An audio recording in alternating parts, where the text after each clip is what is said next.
Who this? Damn telemarketers. Answer your fucking phone! Yo, who keeps calling me? Hello? I see you walking down the street. I'm right behind you. Man, you fucking tripping. Why does my first victim have to be fucking stupid? Fuck it, let's go. Come here, pretty boy. Oh, fucking shit! You have nowhere to go now. Prepare to be sliced and diced. No, man, please. No. What? What are you laughing at? Is that a fucking pizza cutter? Yeah, and you should be trembling right now. I'm about to slice your ass up. What? You gonna serve me some pizza?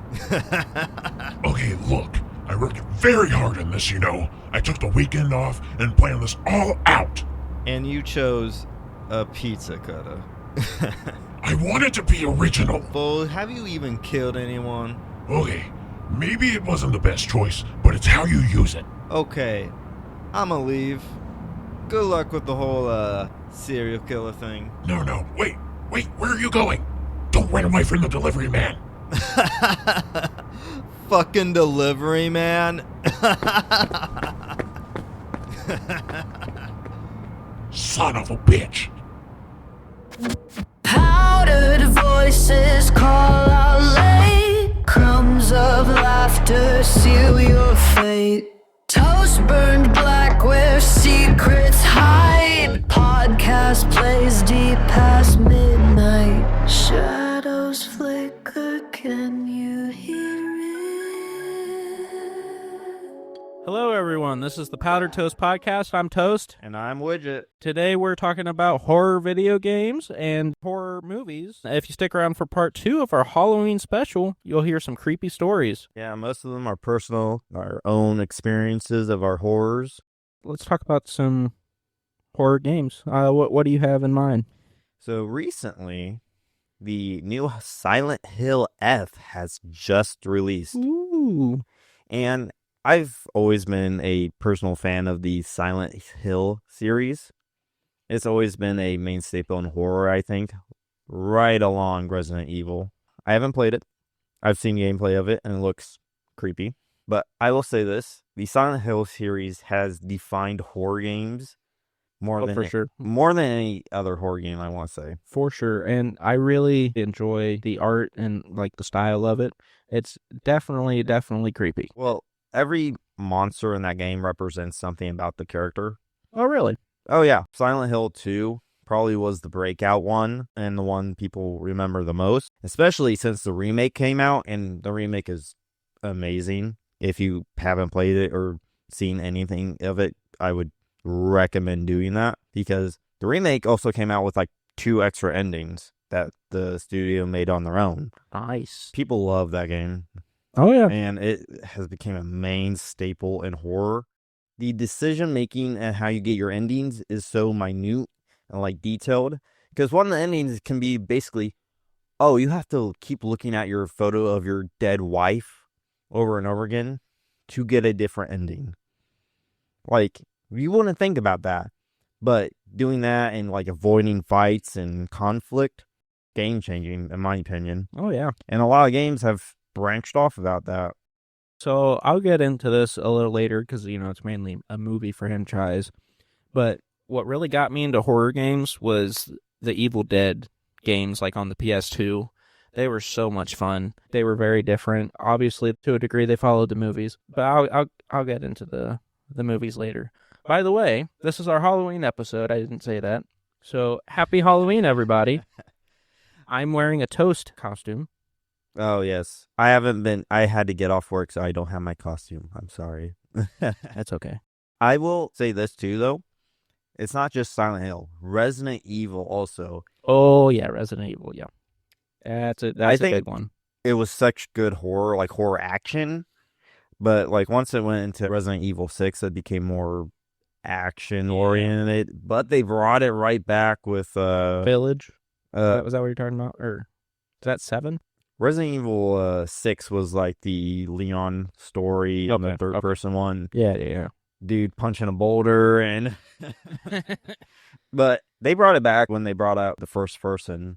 I forgot which one it was. Was it 7? I think it was 7 that brought back the first person and actually. Which one had the big mommy milkers in it? No, that was the village, I think. Lady Dimitrescu. Yeah. I wish they would have done more horror with that one, really. Oh, yeah. It seemed a little too, as weirdly as it sounds, tame. I feel like they're limiting themselves because they want a bigger audience. Just don't do it. Just go full off-the-wall horror, in my opinion. You know what I wish they would make a third game of? Is Evil Within. Oh, my gosh. Evil Within was a combination of Silent Hill and Resident Evil. Oh, yeah. With the psychological aspect, and also the combat was pretty good. I'll tell you what, Evil Within 3 would become a hit. If they keep the combat, because it's basically survival horror, and I think survival horror is the best because you can actually do shit and fight your enemies. Yeah. But it's also terrifying if you run out of ammo and you have to run away from like 50 guys chasing. It also reminded me a little bit of, what's that one PewDiePie used to play all the time? Amnesia? Yeah, it kind of reminded me of that. I think it was Amnesia. In a sense, though. I think the 3 pillars of horror video game like genre that like built it up was Silent Hill, Resident Evil, and I want to say a later entry, I think, was Outlast. Oh yeah, that's what it was. I think it took elements from Outlast. When that first came out, fucking horrifying. Oh yeah. The first person and the camera affects the night vision and the battery. Oh yeah. And the jump scares were actually done pretty well, I think. The second one that came out was tame compared to the first one. So speaking of Silent Hill, what do you think of the new one that just came out, Silent Hill F? Oh, Silent Hill F. It looks great. I've seen gameplay. I've seen YouTubers like Markiplier play it so far. It looks good. Okay. And if I get the money in the future, yeah, I'll play it because I love the Silent Hill series. It's just that I'm not spoiling because I don't know the ending or anything. I just hope that, like they did with 2 and 3 and all that, is that they have different endings and choices and everything, because that makes it the replayability awesome. That's what I love in most games is replayability, to be like, oh, I beat it on this ending. Oh, I can go back and try again or try a different build or something. Now, what do you think is going to be a good game coming up? Like Resident Evil Requiem or like Hellraiser? The Hellraiser, we haven't seen really any gameplay. Requiem, I've seen some demos. You can go third person or first person in that game, it looks like. And that looks fun. I don't know if scary yet, but it looks cool. I don't know how to describe it. It's a series of games. Well, it's an anthology. It's the Dark Pictures anthology. I do really like those games and like how they do stuff. Have you looked at those at all? I wanna say yes. It sounds familiar. You got like Man of Medan, Little Hope, House of Ashes, The Devil in Me. Those are just... Oh, I know what you're talking about. They're not my cup of tea, I don't think.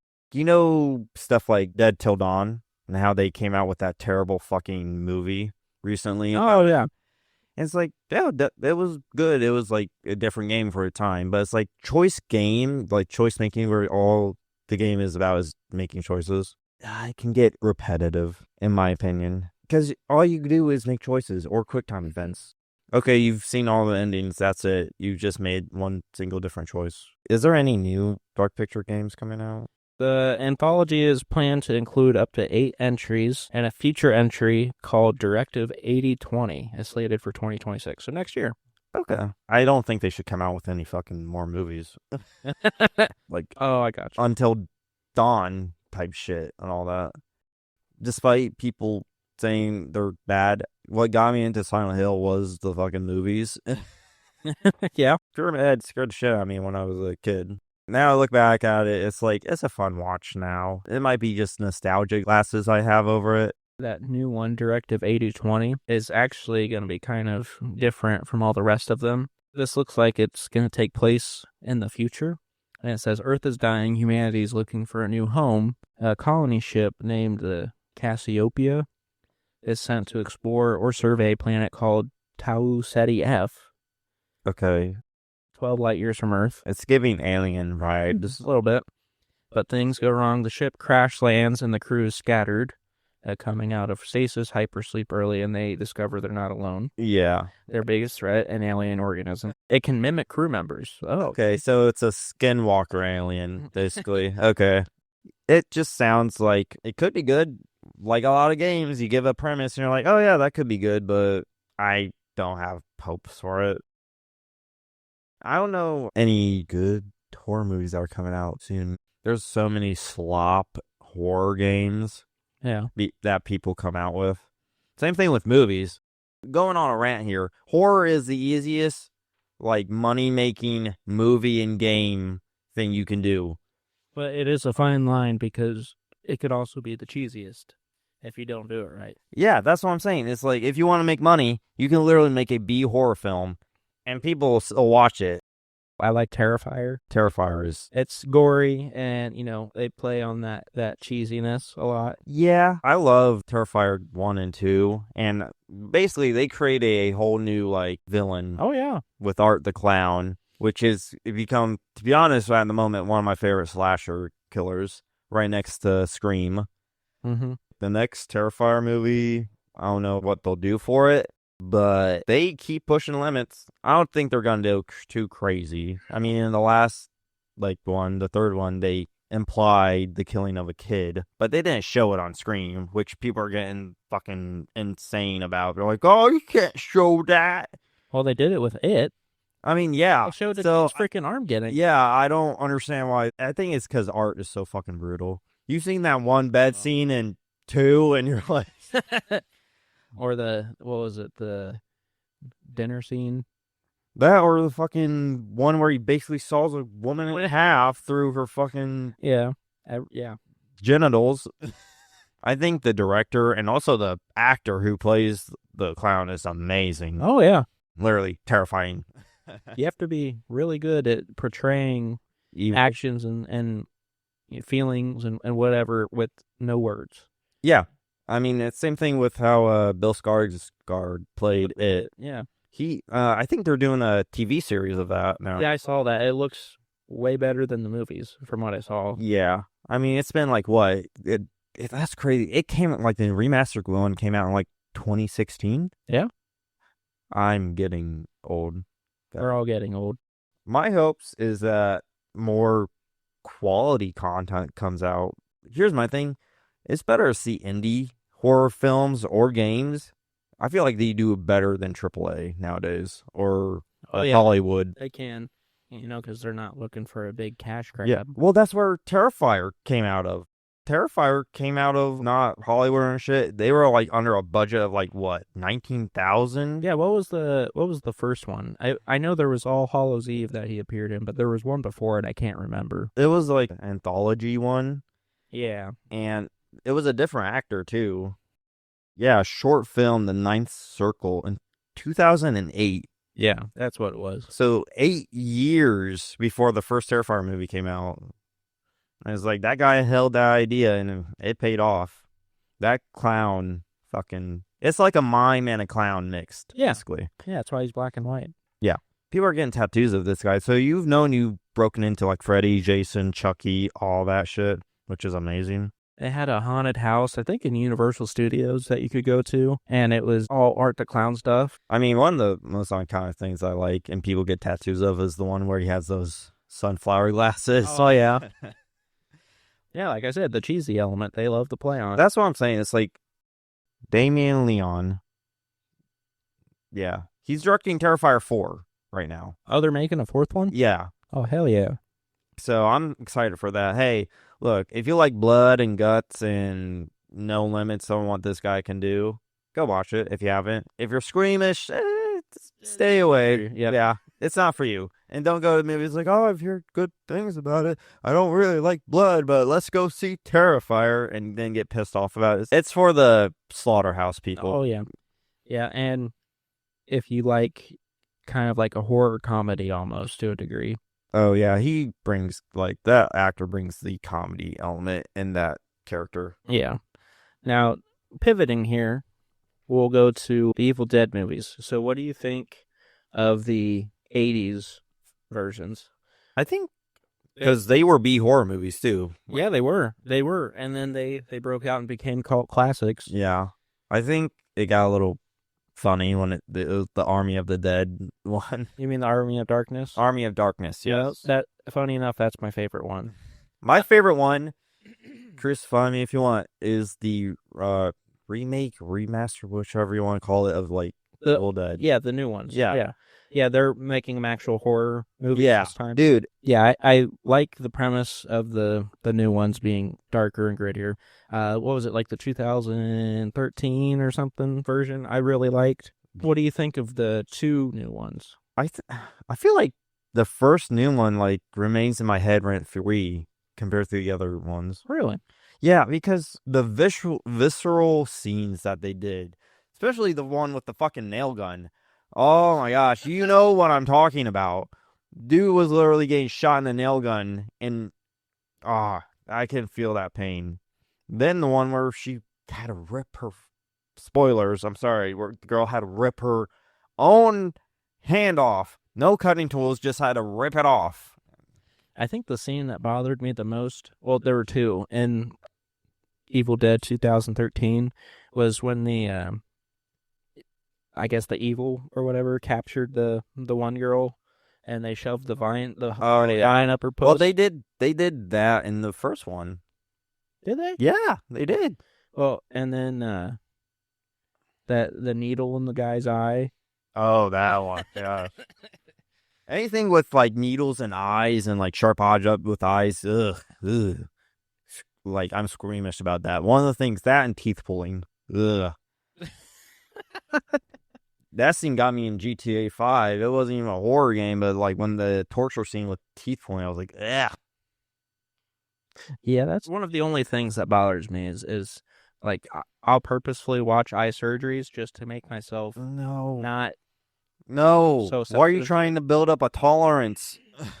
Because it seems like this, they're going to one-up each other eventually, and they're going to get mad. Well, you're looking at how real AI is getting and shit. You're like, people are going to start creating real shit. That's basically, you won't be able to tell the difference. Yeah, that's going to not be good. That's the real horror. They've come out with some AI horror movies. What was that? Like that really recent one, that robot one that ran away. Yeah, Terminator. No. It was that one movie that had the guy from The Boys, and I don't know. I'm sorry, folks, I can't remember. Speaking of The Boys, I am excited for the new season. Although I don't agree with everything that is portrayed in that show. It's just a show, but it is pretty damn funny. Yeah, it is. I can't really think of any horror TV shows, really, though. Has there really been any horror TV shows? Oh, yeah. I can't remember any names of them, but there's a lot on Netflix that are pretty decent. I remember like the first season of the Scream TV show. I forgot how long ago it was. It was like on MTV, I think, and it was okay. I've just watched it in the background. And then season 2. But for some fucking reason, when they came out with season 3, it looked like it was done by completely different people. I don't know. You'll have to watch it. I stopped watching that, and I was like, MTV is a joke nowadays. Well, what do you think of the new Scream news? They're making a new Scream, right? Yeah, Jenna Ortega and all them. I don't know. Is she coming back in it? I think so. Matthew Lillard. She was in the last two new ones, which I watched and were pretty good. Well, I'm sorry, I love the Scream. I love the Scream franchise, but there's only so many whodunits can you do. Like, you can't surprise anyone anymore. You can't surprise anyone. Literally, you can be like, "Oh, who done it?" And you're like, "Oh, I'm not gonna be surprised because it can be fucking anybody." Well, yeah, the big thing why I think the first one was so popular is because they had Drew Barrymore as the main. They portrayed her as the main. Yeah, and they killed her. They killed her the first 10 minutes of the movie. Yeah. Oh, it was Matthew Lillard. Yeah, he's coming back in the new one. Oh, and so is the other guy. Are you? the guys that 100% on this because Matthew Lillard and I forget the other dude's name. That both did Scream in the first one. yeah, I know they had him in some flashbacks in the last two. Oh, really? Maybe not. One of them. He had flashbacks in one of them. But Matthew Lillard, oh, he's an actor I can remember because he's so fucking funny, but also such a good actor. Oh, How do you go from a serial killer in Scream to be like, I'm Scooby-Doo? Shaggy, yeah. Zoinks. Yeah. Like, that's range right there. My range for actors is if you can play horror, funny, and action. Like, basically being a villain, being a hero, and being a funny And now person. he's in FNAF. Oh, that was FNAF. Shit. Oh, boy. We're getting into that. Hold on. That's my childhood right there. FNAF came out in 2015. And the movie released in like 2023? Somewhere around there, yeah. I want to say 2023. He's returning for the second one, too, that's coming out. Oh, yeah. I think they heard the feedback in the first one because they were like, make it more bloody. Make it more. Well, the question is are we going to ever see Markiplier in one of these roles? He was supposed to be in the first Yeah, one. I know. He was supposed to be Make like a the cameo. original- Yeah. He was supposed to be the first security guard that got killed off. Yep. But I wouldn't be surprised. They had a whole bunch of cameos in the first one. They played the most popular fan-made music that was made for Five Nights at Freddy's as the credits, which was like a total like G move. Freddy. Okay, I gotta do the abbreviation. Yeah. And let me just say this. What is your favorite all-time horror movie? My favorite all-time horror movie. That's Hereditary. I know a lot of people say like, but it's like that movie.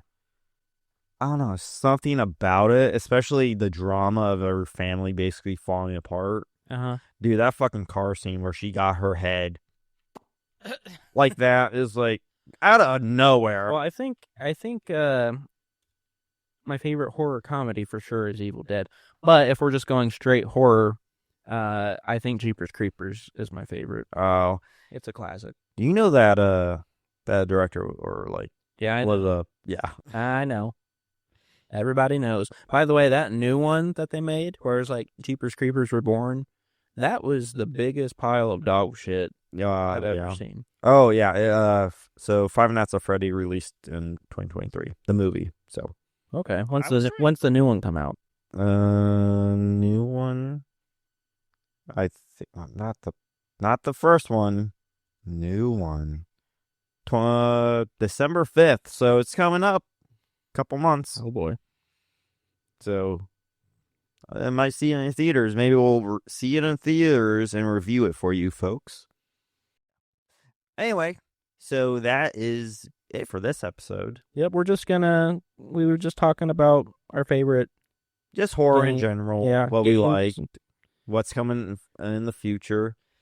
But next special, we're going to be talking about some of our own personal horror experiences. Yeah, it's gonna get real spooky up in here.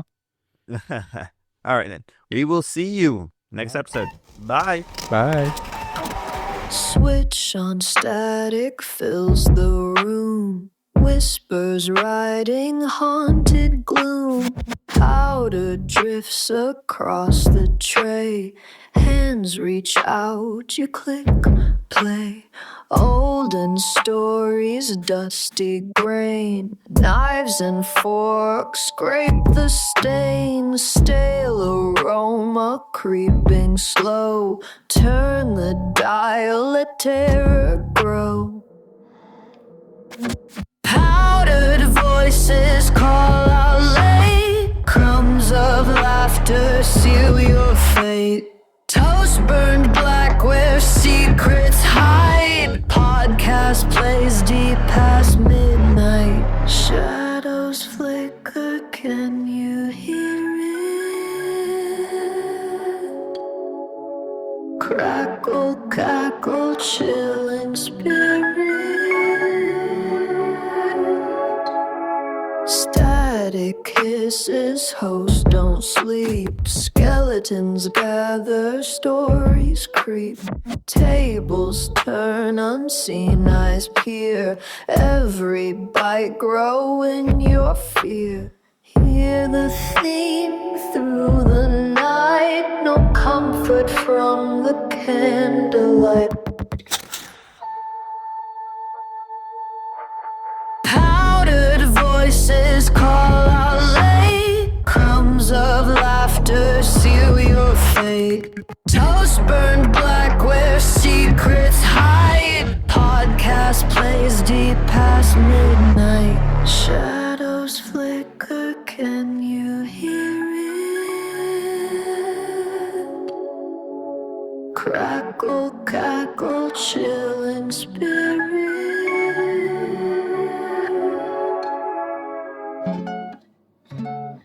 Eerie left coils in air, old commercials, twisted prayers, spinning tails with spider threads. Snack at a hand, your bread is fed. Bitches crawl along the wires, toast is cold but hunger fires. Creaking floors and rattling tin, powder settles on your skin. Hear the clear through the night, no, when the gate light, no. Powdered voices call out late. Crumbs of laughter seal your fate. Toast burned black where secrets hide. Podcast plays deep past midnight. Can you hear? Can you hear?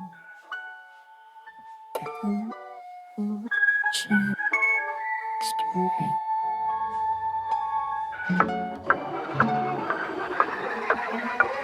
Signals faded down the stone. Owls beneath your bed. Digits switched and static blades. Toast returns, replay, remain. Shadows linger cold, frozen in the hearts of fear. Days begin to rattle.